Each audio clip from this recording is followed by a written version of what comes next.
You're listening to Sweet Talk, all things maple.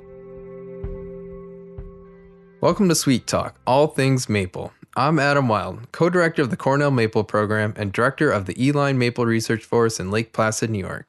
And joining me from the Sugar House at the Arnott Forest is my colleague and fellow co-director of the Cornell Maple Program, Aaron Whiteman. Hello, Aaron. Hi, Adam. It's nice to finally step away from the evaporator and get back in the studio. Yes, it is a snowy day here in New York, so it's a great day for watching the snowfall and enjoying a short break from maple sap runs. Although our season has barely started up here yet, but you're probably near the end of your season. Well, we started making syrup on February 9th, and typically we boil through the second week of April. So in theory, here on March 14th, as we're recording this, we should be about halfway through our season. However, I am seeing some signs of dropping tap hole production in parts of my system with warmer microclimates, so we might be past the halfway point in terms of production. But as we know, maple syrup yields are famously difficult to predict, and we'll just have to wait to see how things play out over the next few weeks. Have you made much syrup at the Clyne Forest? We have had a few sap flow events, even starting back in mid-February, and made a little bit of syrup. But since then, the weather has kind of dropped down and gotten cold and just hovered right around or below the freezing point, not enough to really kickstart sap flow. Is your syrup on the lighter or darker side this year? Well, that's an interesting question because color grade is, quite honestly, not something I think about too much. I'm really more interested in flavor quality and invert sugar levels. So at the beginning of the season, I try to make low invert syrup, so I have that for confections research. And now I'm experimenting with methods to intensify flavor. And flavor is really what it's all about, right? We measure color because it's an easily measured attribute that correlates somewhat strongly to flavor. But for research purposes, I can just cut to the chase and figure out how to make the best flavors possible. Yeah, that's a great comment. The flavor is number one. How has your sap sweetness been this year? What are you hearing from others?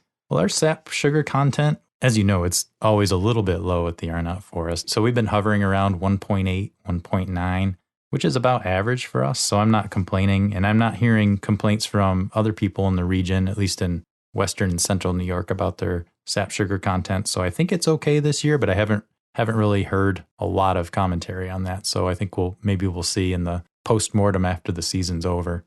Yeah, that's true. Usually we only hear about sap sugar when it's below average. And I've only heard good things about sap sweetness this year, so I'm sure it's fine, but we will find out at the end of the season. For what we have collected here of sap, I would say that it's on the average side for the Clyne Forest as well. Yeah, you usually have pretty good sap sugar content. And as I said, ours is a little lower at the Arnott Forest. And interestingly, we do tap quite a few red maple trees. Nearly 25% of our taps at the Arnott Forest are red maples. Yeah, that can sometimes play a factor, but those red maples can still produce a lot of sap. Yes, definitely. There are a lot of theories and myths about tapping red maples, and some of them are true, but some of them are just that. They're just myths without any data to back them up.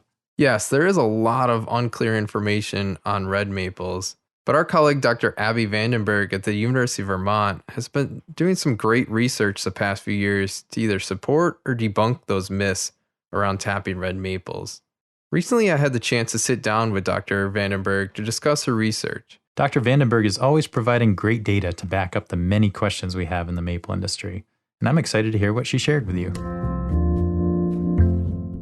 Hello, Abby. Welcome to Sweet Talk. Hi, Adam. Thanks for having me.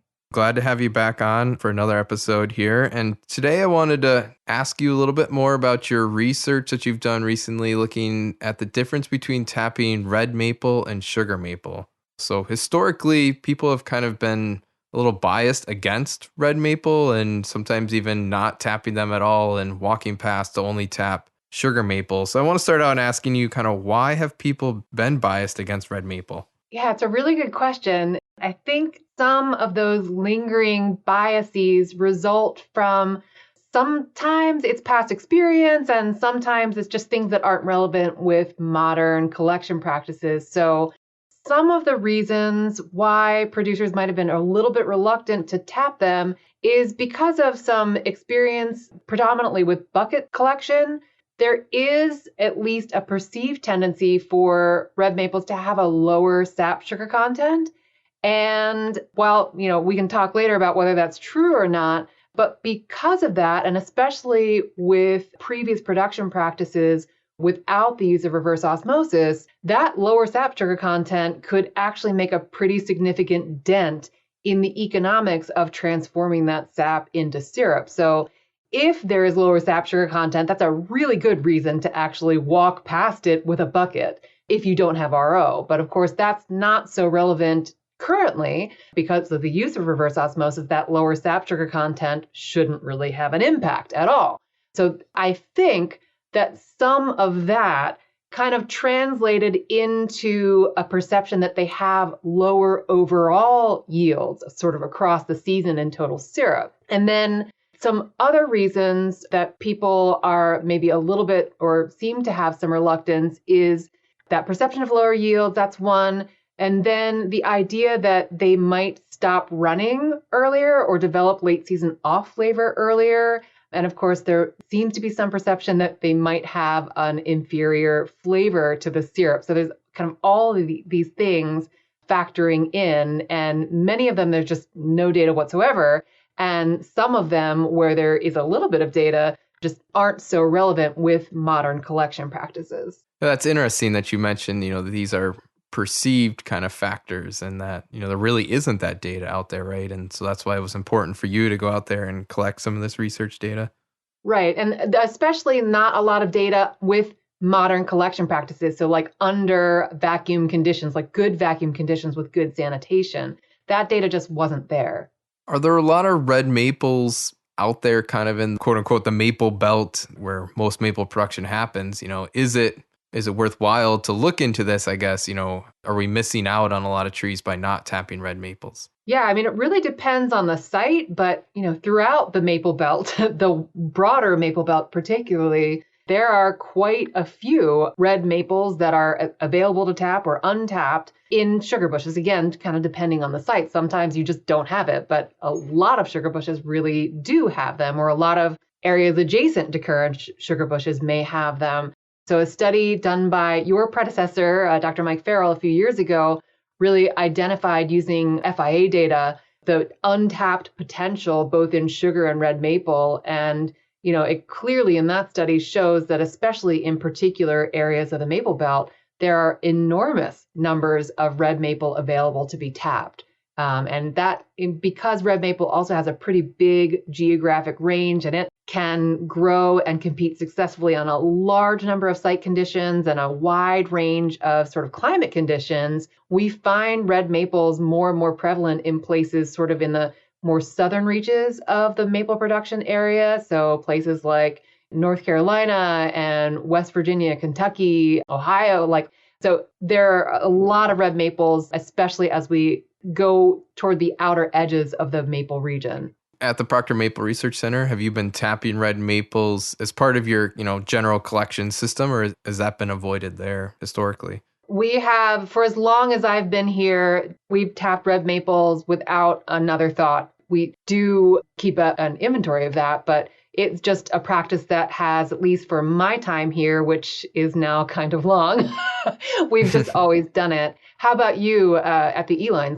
Yeah, we do tap. Most of our red maple are located in areas that weren't tapped until the last 10 years, I would say. Kind of some of our lower area where there's a lot of softwoods where the red maple are kind of mixed in, and our reworking of some of our main lines go through those areas now. And so we are picking those up. I estimate that we're probably tapping about 10% of our trees are soft maple or the red maple. That's interesting. Our percentage is higher, but it's kind of the same situation here. They're just areas in our property that, because of the site characteristics, they tend to have more red maple, and we do use those for production.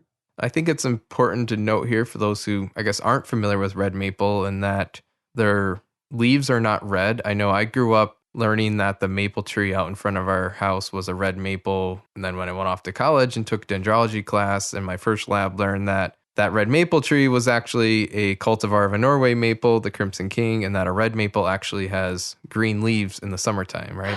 Oh my God. That is like an ultimate disclosure.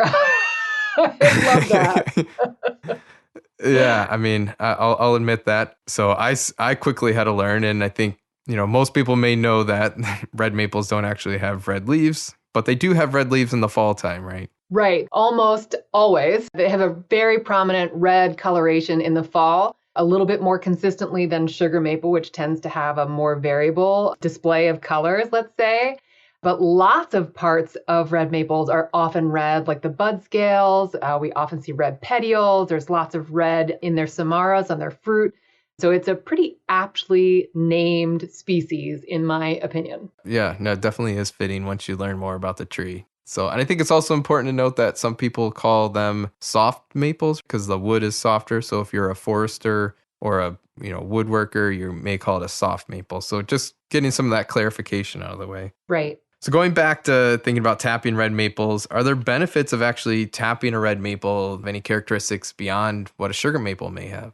Well, I think one of the main benefits, other than that they may be an available crop tree species that you haven't taken advantage of, so that helps you increase your total productivity. One of the main benefits is that, yes, red maple is a maple tree, but it is not exactly the same species as a sugar maple. So it has different characteristics and different life history factors. And because of this, it can help add diversity to our sugar bushes, which, notoriously there's been always this dance of, you want your maximum crop trees.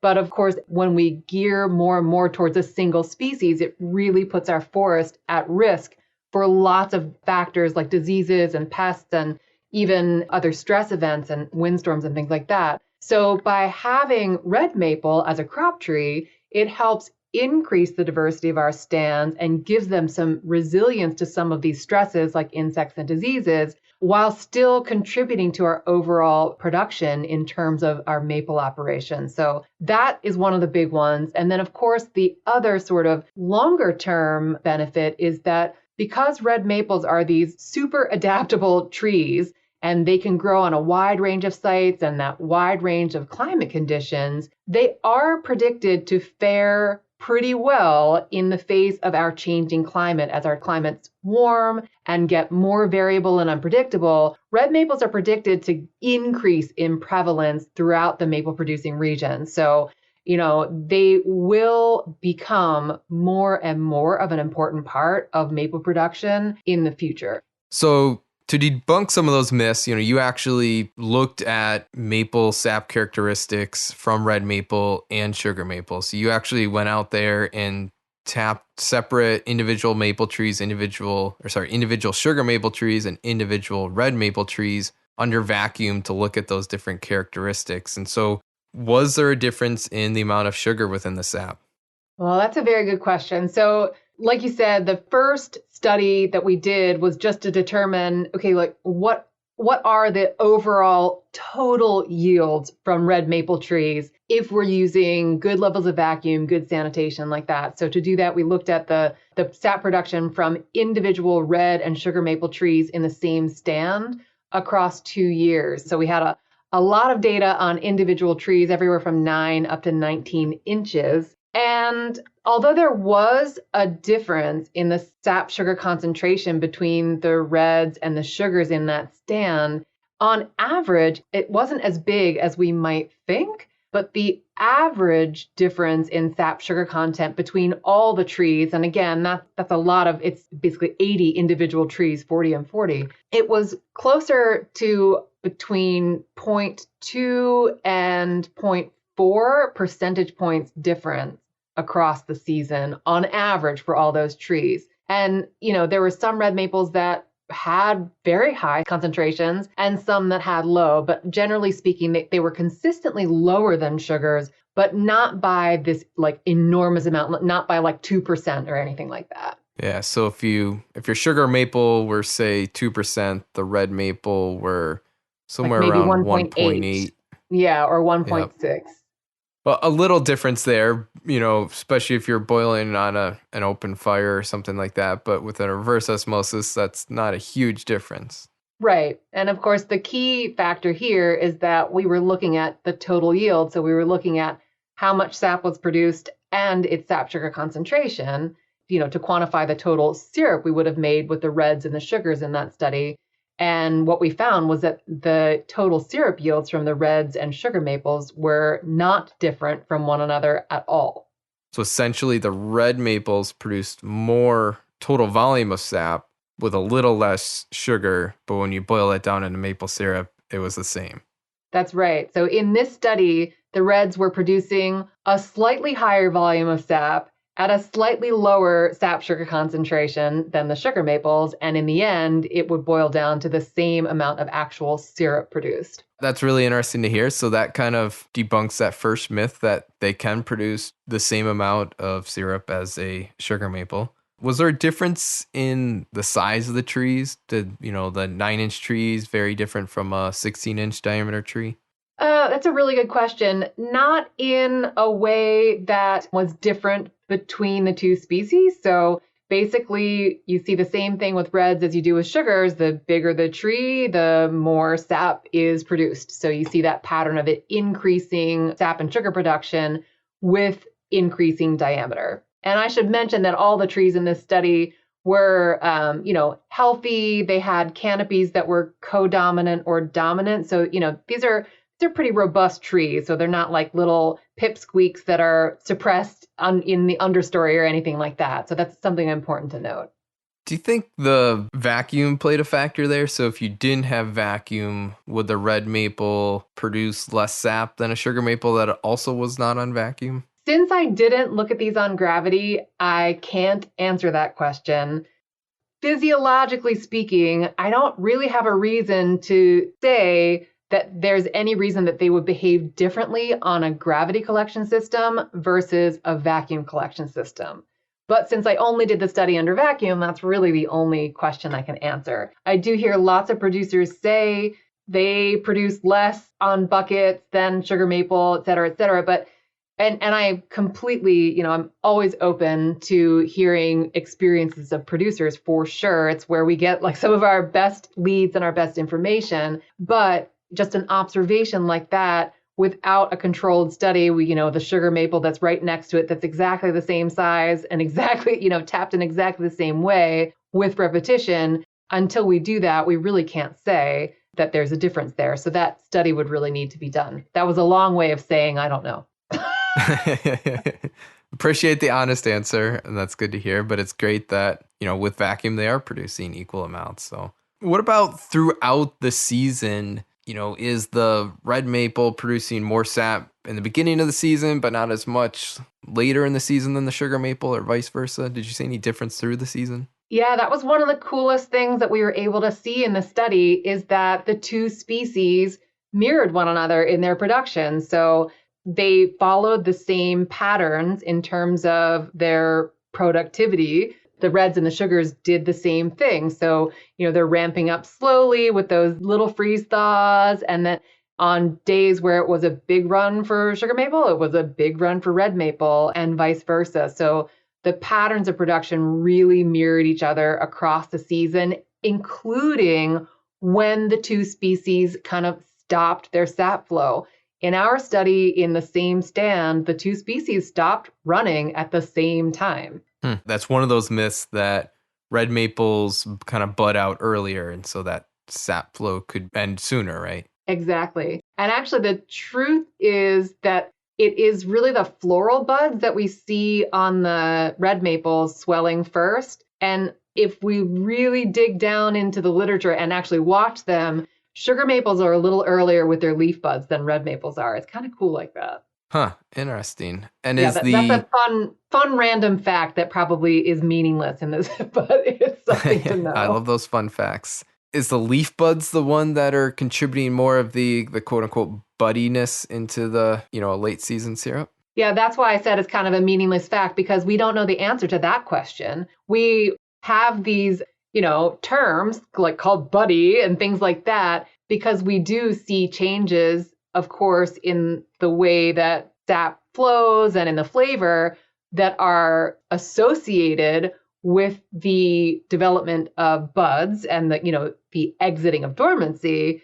But honestly, whether any of the changes that we observe have anything to do with the bud development, we actually don't know that. They may just be correlated, but not actually associated in any causative way. That's a important point to make there. Sounds like a great future project for you. Yeah, it's true. We're working on it a little bit, and I know you guys are too. But yeah, it's very interesting. But one has to assume that if you have enough metabolic activity that your floral buds are swelling, there's probably some different things going on in the sap. What about the wound formation, kind of the compartmentalization when you tap a red maple versus a sugar maple? Is it similar? That's interesting. We didn't look at it in this current study because my former colleague, Tim Wilmot, who was the UVM extension maple specialist before Mark Iselhart was here, he actually looked at this and he did a wounding study in red maple. And ultimately what he found was that if a tap hole wound was made into clear red maple sapwood, that the volume of non-conductive wood generated by that wound was not different from the volume generated in response to a sugar maple wound at the same size. So like all things being equal, the wound response seems to be pretty similar.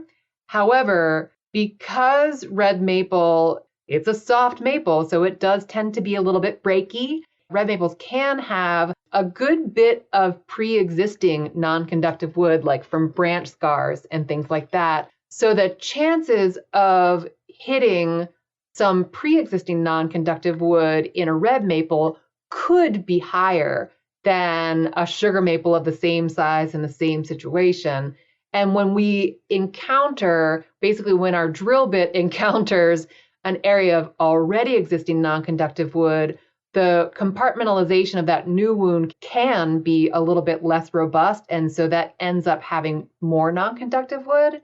And then kind of the same thing, the other feature about red maples that makes tapping and thinking about tapping a little bit different is that they can have that larger central column of discolored wood. Like you might call it heartwood, but it's not true heartwood for any like wonky wood people out there. It's just a central column of discolored wood. It tends to come more frequently in red maples that started life as a multi-stem, because basically it's the result of early branch death. Anyway, so there's this big chunk of non-conductive wood in some red maples. So your depth of clear sapwood can actually, in red maples like that, be pretty shallow. And you can hit non-conductive wood with a reasonably deep tap hole in a red maple that has that feature. Wonky wood people. I like that term. I'll have to remember that one. I mean, you're one of them, right? So right. I mean, I'll introduce myself to new people that way now. I'm a wonky wood person. Put on your business card. Perfect. Is there, with that in mind, would you recommend not tapping as deep, or is a recommended tapping depth that you have for red maple? I know that some people will, like as a general rule, tap red maples more shallow than their sugar maple. So like they would recommend a 1.5 inch tapping depth for red maple. I don't super love just universally saying tap all red maples with a shallower tapping depth. I think you're going to know from experience with the red maples in your woods if you have that phenotype, if the red maples tend to have that characteristic. And you often see it on wet sites, like the real low sites. That's not a universal rule either, but that is one of the places we see this more, or places where there's real slow growth. So I recommend, yes, maybe consider a shallower tapping depth, but generally only after you're kind of sure that you have this phenotype. And the other way that you know you have it is if you've done some thinning or, stand improvement in that area, and some of the younger red maples that you've cut have that feature, it's kind of a clue that some of its neighbors might also have it. Yeah, I would agree, not from a research data collection standpoint, but from just my own experience tapping some of those trees that I mentioned that are in our low sites tend to kind of be that way. Yeah, and the area that we use for this research actually is kind of a low wet area, but for whatever reason, the trees that we use don't seem to have that feature. And that one other caveat about the sap yield results that we observed in our study is that if our red maples didn't have this feature, which we're pretty sure they didn't, it's possible that red maples that do have that feature, because they have such a lower amount of conductive sapwood, those kinds of trees could have lower yields than a red maple with lots of conductive sapwood. So that's one pretty big caveat with our yield results producers could keep in mind.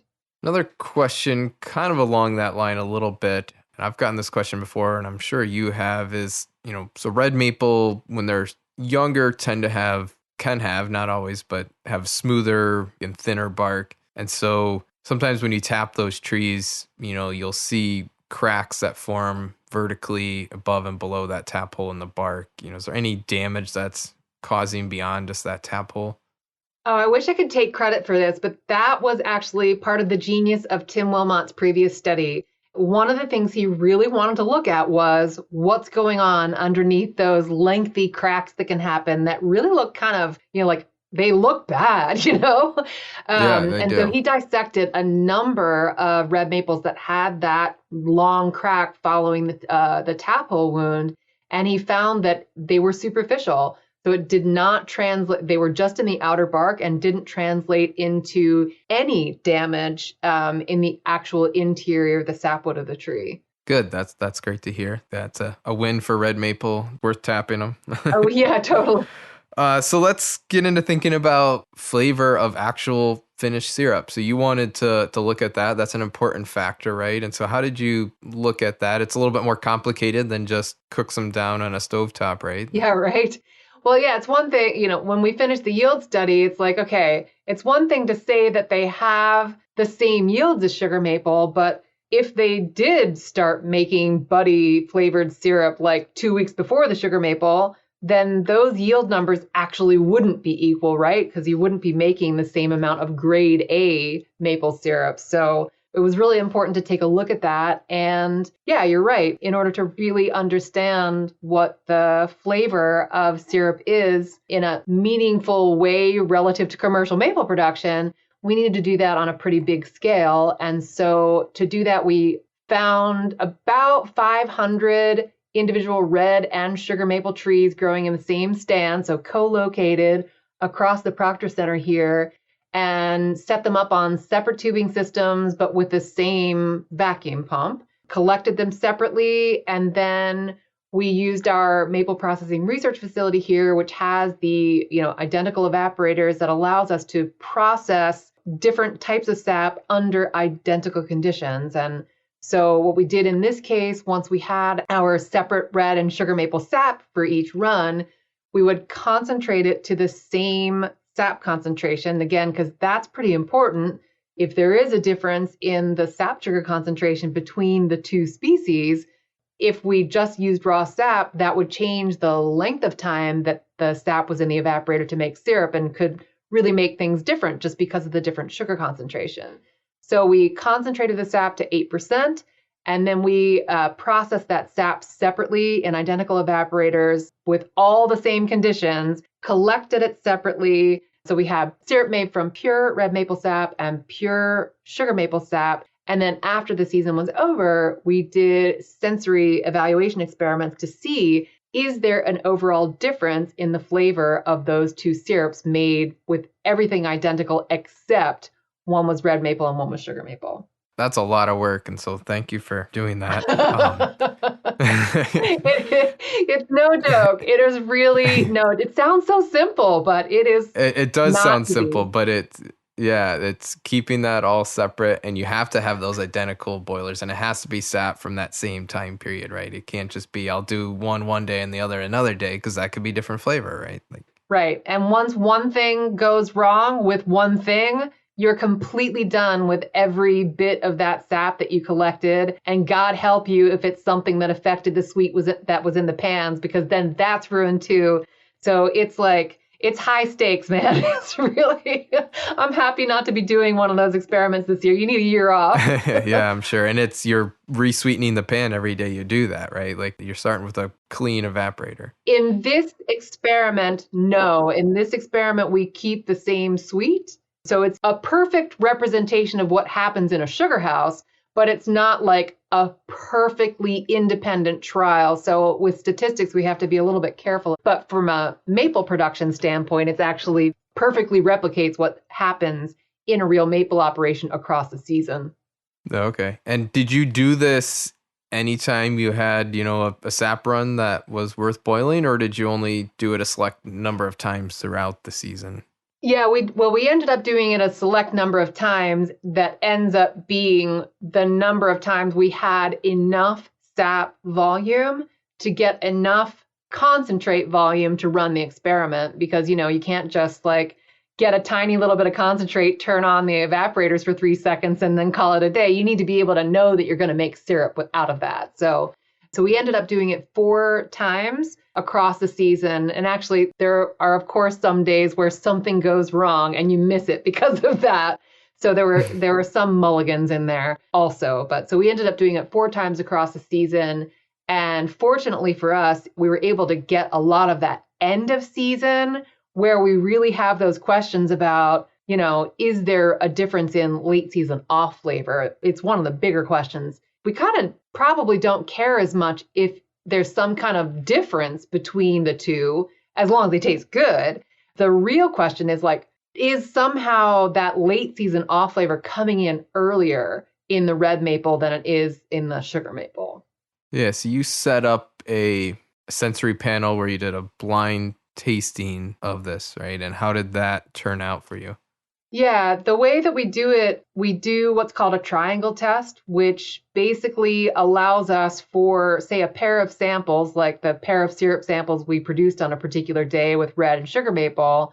It is blind and it allows you to answer the question, is there any overall difference in flavor between these two? Basically, it's very like Sesame Street. You get like in opaque bottles, the panelist gets 2 of one pair and 1 of the other, and they're supposed to taste all 3 and tell you which one is different. And they all get it in a different order and things like that to make it's all randomized. So it's a really good indication if enough people correctly identify which one is different, it's a pretty good indication that those 2 have some kind of difference in flavor. And so we did those tests for the first pair we produced and the last pair we produced.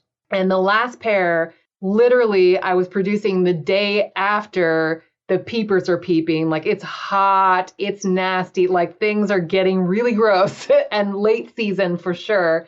So we were really curious to see what shook out in terms of the results. And so for the earliest, the first pair of syrups we produced, enough panelists correctly identified the different sample in those trios that there is a slight significant difference in overall flavor between the red and sugar maple syrup on that first time. So basically like first part of the season.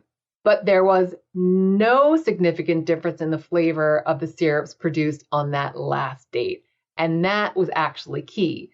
Because if there was some kind of difference in what red maples were doing toward the end of the season in terms of like buddiness or late season off flavor, we would expect to see a difference in the flavor between that last pair. And there was no difference detected at all. That's really interesting to hear. But earlier on, you said you had a slight difference. Can you try to capture, quantify what that difference was? Was it positive?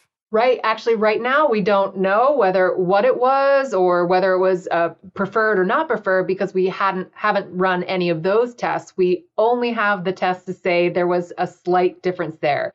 So we're doing follow-up first with just looking at the chemistry data of the volatile aroma and flavor compounds in those syrups to see if we can pick out any major differences in like the compounds that were present. And if that doesn't bear fruit, then what we can do is do another sensory test, either a preference test to see if one is preferred over the other, which is kind of a rabbit hole, really, but it's still interesting. Or we can do a directional difference test if we have an idea based on the chemistry data, if we see like, and I'm not saying that this is what we saw, this is an example, but like say we saw more maple flavor compounds in one versus the other, then we could do a separate sensory test called a directional difference test to see if the difference in flavor of one of the syrups was due to having more maple flavor. That would be the target question. So we kind of have to wait to see what the chemistry data show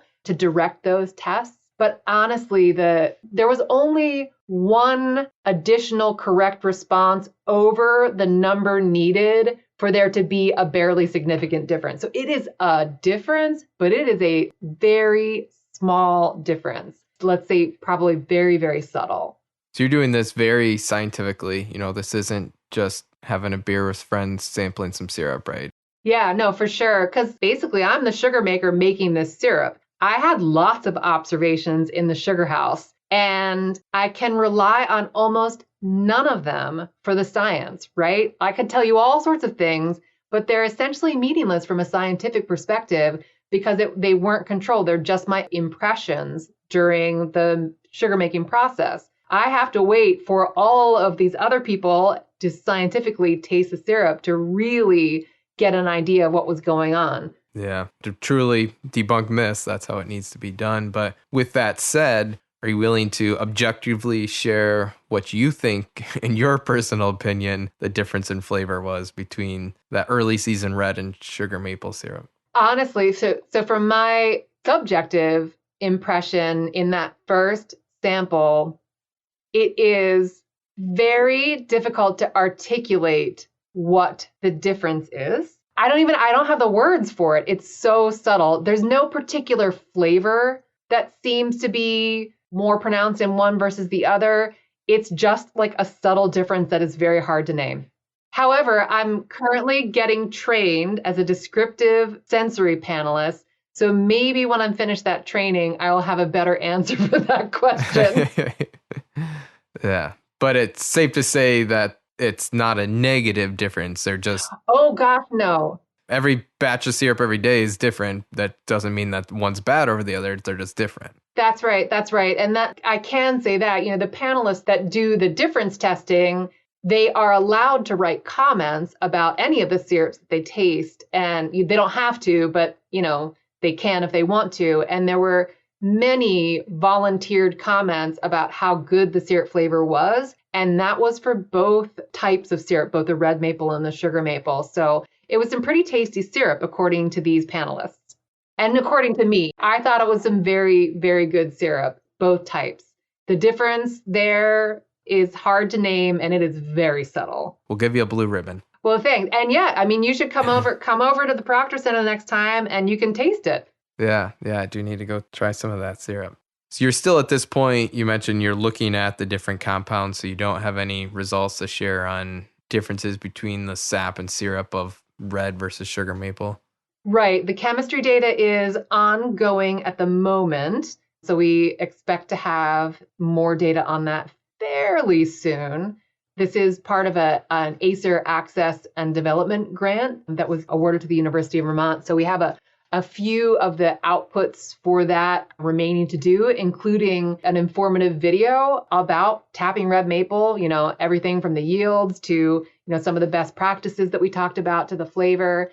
So look forward to that coming down the pike sometime this summer, as well as, of course, a lot of other outreach, which this is helping with too. I love it when one ACER project helps another ACER project with its outputs. It's all good. Definitely. Where, Abby, can folks go if they want to learn, more about the work that you have done, any of the published results so far? That's a great question. There are a couple of presentations on the Proctor Center's YouTube channel at the Vermont Maple Sugar Makers conferences from this past December. That recorded presentation online has the full scope, including the flavor results. That'll soon be posted on PMRC's YouTube channel as well, but it will take a minute to get there. Stay tuned for, like I said, the video sort of more informative about, best practices and things like that will be upcoming also on the YouTube channel. For now, I think those are probably the best leads. Great. Well, thank you so much, Abby, for being here, and look forward to hearing a lot more about the new updates that come out of the work that you continue to do with the red versus sugar maples. Thank you. Yeah, well, stay tuned. I'm looking forward to see what we find out. The remaining questions that we have to answer, I'm really looking forward to see what we see. Great. Well, thank you, Abby. Thanks, Adam. Well, Aaron, it was an informative discussion with Abby. And bottom line, there's nothing wrong with tapping red maple trees for syrup production and turning that sap into syrup. Yeah, I did a small comparison of red and sugar maple sap production a few years ago. Actually did it over a couple of years. It wasn't a really rigorous study because it was a side project, but I gathered enough data to see some similar results to what Abby saw. That's great to hear that your data is consistent with Abby's, and that's a win for red maples. Was there anything that surprised you in her study? No, not at all, Adam. And to kind of get on my soapbox here, I've been a maple producer off and on for a long time, stretching way back to my childhood in the 1970s and 80s. And I grew up with a lot of rules that were based in conventional wisdom for maple production. And I think a lot of other people have had this same experience. There were rules like don't tap red maples because they have low production and bud out early. But when I got involved with maple research and started really digging into these questions, I was pretty shocked at how little data was available on them and realized that these rules were not backed by solid evidence. And that opens up a lot of questions for re-examination. There's all kinds of things that are based on conventional wisdom in the maple world, but I think this is the big one, the red maple question. And because red maples constitute such a huge number of potential taps, it's a really important question. So I'm glad Abby's doing this type of rigorous study and getting some good answers for us. Yeah, I'm glad you brought that up. That is a really important point, and it is interesting to see where the research world within maple has provided some concrete answers for us, especially within the red maple. And of course, there's always still more questions to answer when it gets into the chemistry and flavor and learning more about the bud break and how that impacts flavor of the syrup at the end of the year. So you tap quite a few red maples at the Arnott Forest, and we tap a few here at the Eline, but not quite as many. Have you noticed differences in the way that red maples need to be tapped versus a sugar maple? Yeah, and this is a really key point to kind of bring this full circle, this conversation about conventional wisdom versus good recommendations based on rigorous studies. If you're a maple producer, this is the type of thing that's really helpful to stay current on the research because we're finding out things like that red maples have pretty equivalent sugar production to sugar maples, but there's still a lot left to learn. For example, tapping practices, because if you've tapped a lot of red maples like I have, you notice that they have a different structure a lot of times, right? They tend to have more structural defects a lot of times because they grow on more marginal sites, either dry sites or wet sites.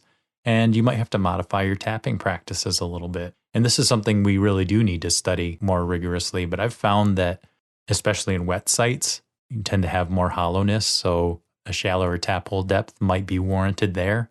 And other times it's really just a matter of spending more time examining the stem and making sure you have a good, healthy spot that's likely to have nice sapwood beneath it before you drill the hole, because a lot of red maples have those twisted structures and things like that. And you just have to be a little more careful about selecting your tap hole location.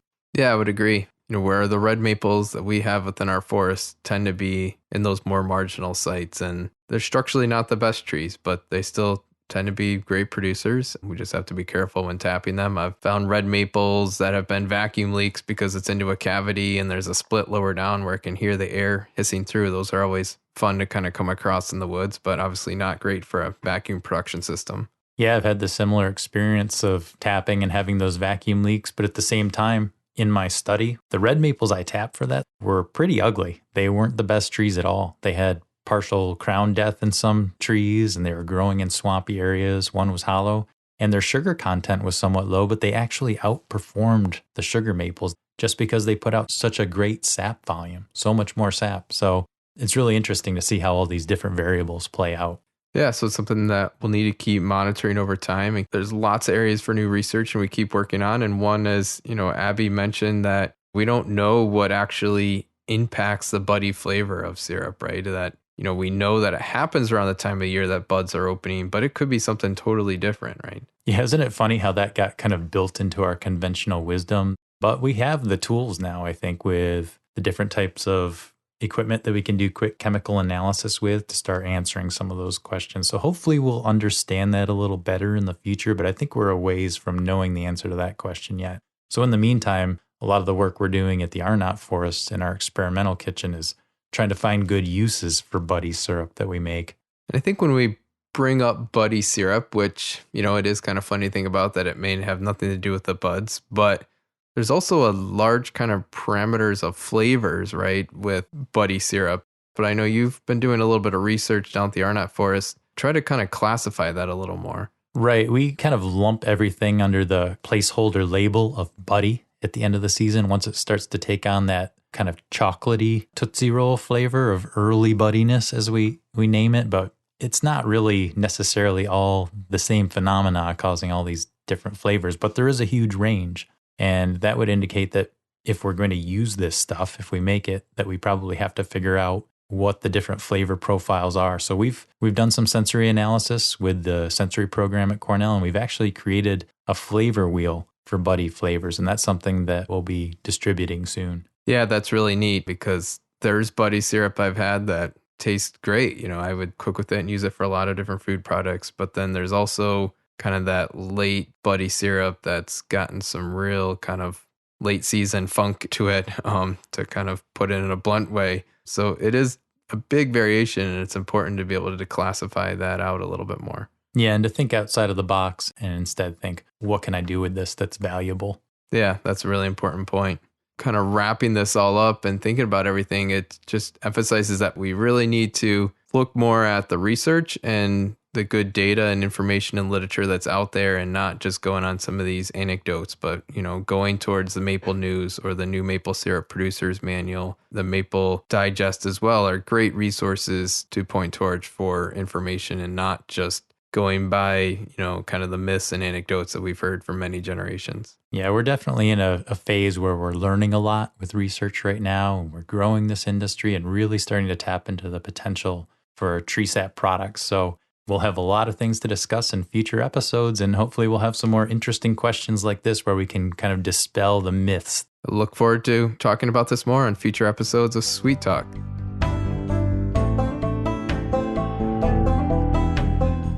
Thank you for joining us for Sweet Talk, all things maple with Aaron and Adam.